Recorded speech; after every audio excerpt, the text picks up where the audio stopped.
Now, just like the Sleeping Beauty you and I know, it starts with the birth of a princess. But this one's name is Talia. So when Talia is born, some wise men show up and predict that Talia is in big trouble. They see something horrible in her future. A splinter. That is pretty horrible. Have you ever gotten a deep splinter? That shit hurts. But anyways, specifically, a flax splinter, which is like a grain used to make clothes. Flax?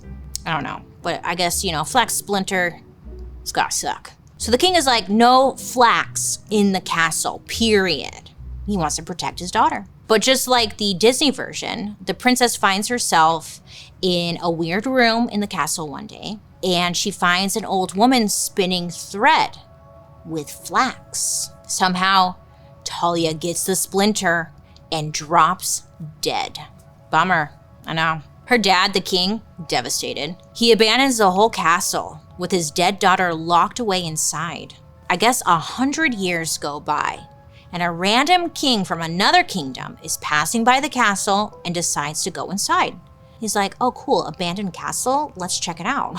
So he goes inside, he's like looking around, and this guy, the king, he finds Talia, who has been assumed dead for 100 years. And this king is like, oh my God, she's so beautiful. And he's like absolutely captivated by her beauty.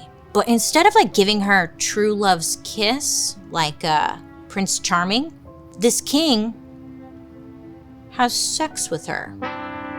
Rapes her. You know what I'm saying?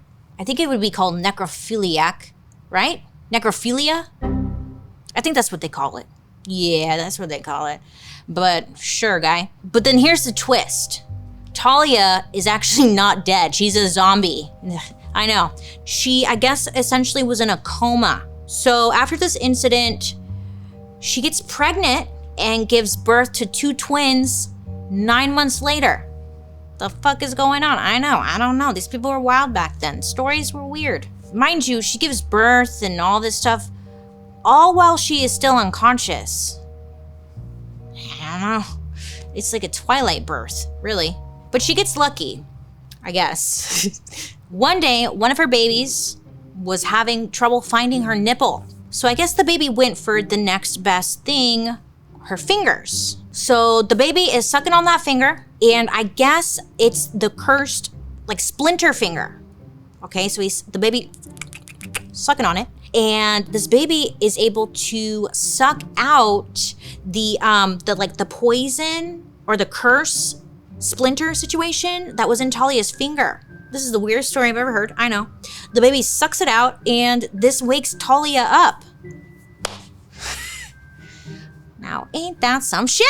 Just imagine getting a splinter one day, and you wake up 100 years later. You now have 2 babies, twins, and everyone you know is dead. It's just like, what year is it? I'm not even sure what I'd do, actually. Well, at some point, Talia names her kids Sun and Moon. And we're not sure exactly when she does this because she's been asleep. So maybe when she woke up, she's like, oh my God, Sun, Moon, that's your names. Now here's a crazy coincidence. Around this same time, the Predator King comes back to visit Talia. He's like, I'm gonna see if she's still there and have sex with her. And surprise, he's like, bummer, she's awake. Damn it, yeah. And she has babies now. Are those mine? Fuck. Responsibility.